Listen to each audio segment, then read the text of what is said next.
Hey, what's going on? You know who it is. You know what it is. All right, you guys, I want you to hear something, and then I'm going to come back with my comments, and then I'm going to let you guys voice your opinion in the comment section. I find this very interesting coming out the mouth of this dude, but, you know, my question is, why now? Why now? When you went out of your way to basically elude this particular subject and basically run away from this and go out of your way to alienate people. But nevertheless, I want you to hear this, and then, you know, I'll wrap it up. I'll give my opinion of what I think of this particular person's comments, and then that's pretty much it. And then you guys discuss it among yourselves. So let's go. Look deep into the eyes of Canelo Alvarez. What did you see? Hey, it's just time to fight. Let's get ready. We're bringing this shit to Las Vegas. Lives only. Mell, you've been calm, cool, collected throughout this build. When does that switch flip and the lion comes out? It's time to step in that ring. You know what time it is. It don't matter how they hype them up. They got it popping in here. I love it. I enjoy it. I do this for us, baby. I do this for that culture that they talk about. I do this for the culture that they hate on. Hey, at this time, I'm a bad motherfucker. Here, this is Canelo territory. What are they going to be saying about Charlo Sunday morning? Hey, little Charlo a bad motherfucker. Yes, sir. That's the one you. So my question is, what culture is he talking about? He can't be talking about the black culture, the same black culture that he's basically pissed on and spit at and thumbed his nose at and gave the finger to. So is that who you talk about? If that's the case, then my question is, why now? Because you went out of your way to distance yourself from basically, the so-called culture or the so-called community.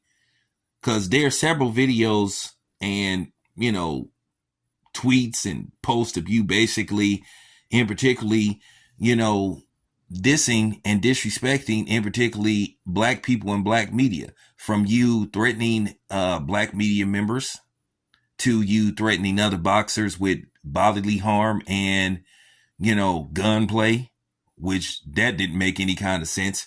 But I see you wasn't talking like that with Canelo.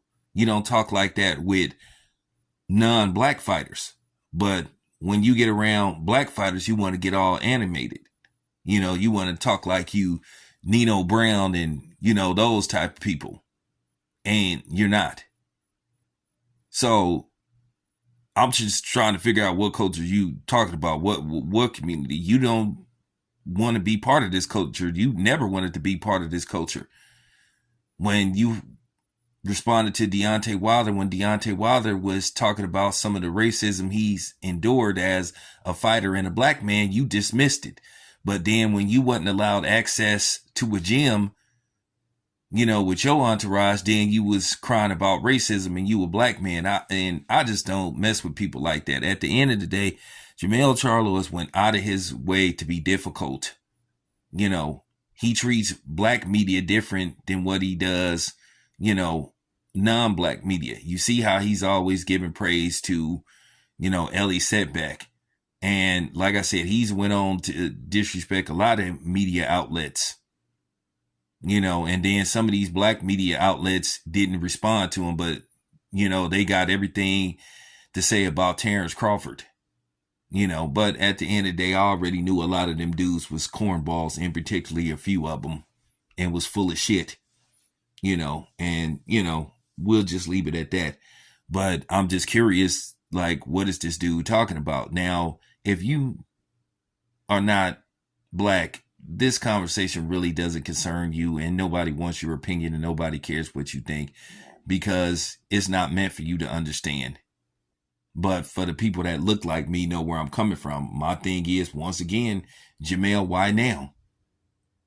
And once again, tell us what culture you talking about. I mean, if you're going to really go that route, break it down. I mean, was you listed a white t-shirt by Migos before, you came on stage or something? Is that what you talk about? Do it for the culture.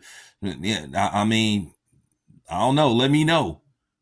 But like I said before, a lot of us are just wondering, like, why now, bro? Why all of a sudden now you want to go that direction when you went out of your way to distance yourself from this type of stuff? Is it because the fact that you got next to no support? Is it because you realized that you have next to no fan base? Is it because you realized that you can't sell tickets, that basically your last fight was at a tennis stadium that holds to capacity 8,000 people and you couldn't even get 4,000 people to buy tickets? They basically had to give away tickets and beg people to, find a seat and sit pretty much anywhere they wanted to. Okay. That might be part of it. If that's why you talking about the culture, if this is why you trying to save face and basically ask people to rally behind you, the community, the culture, is that what you talking about, bro? I mean, help us understand. At the end of the day, if you don't got a fan base, if you can't sell tickets, and you can't get people to mess with you, that's your own fault. And you need to look at yourself.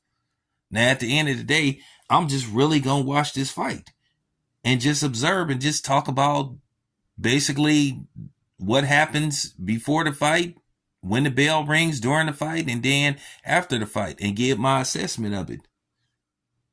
And that's just real talk. I can't speak for everybody, but there's a lot of people that just feel a certain way about Mell Charlo because of how he's treated people over the years. And in particularly people from his own community or culture or whatever the hell he's talking about. A lot of people haven't forgot.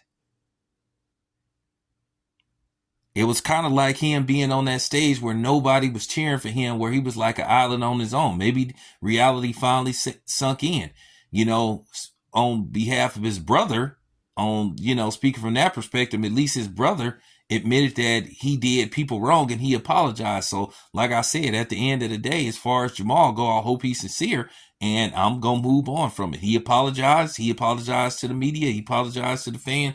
So, it is what it is. I hope if he's victorious, Mell, that is, maybe he does the same. Maybe he can start to get people to rally behind him because, like I said, he has no fan base whatsoever. And like I said, if he does win that fight tonight, it's going to be a PR nightmare because, one, nobody really likes the dude. And I got people from Houston that can basically verify this information that I'm giving you guys on this video. I got plenty of people from Houston, the Dallas area that know what's up with them, the Charlo brothers, and nobody really don't fuck with them, especially Mell. But I wish him best of luck. If he pulls this off, cool. One thing about me, everybody knows I'm supportive of my race. I'm supportive of people in my race, and I want us to succeed. And that's just real talk. I really do. But based off what, I've seen the Charlo brothers do, in particularly Mell, it's just hard for me to rally behind him. Now, if you want to rally behind him because he a brother, hey, fine. You ain't going to get no resistance and no pushback from me. But me speaking from my own perspective, I'm just going to watch. Like I said, best of luck to Mell tonight in a few hours. If he comes out on top, good for him. So there you have it. This your boy Town. I'm out.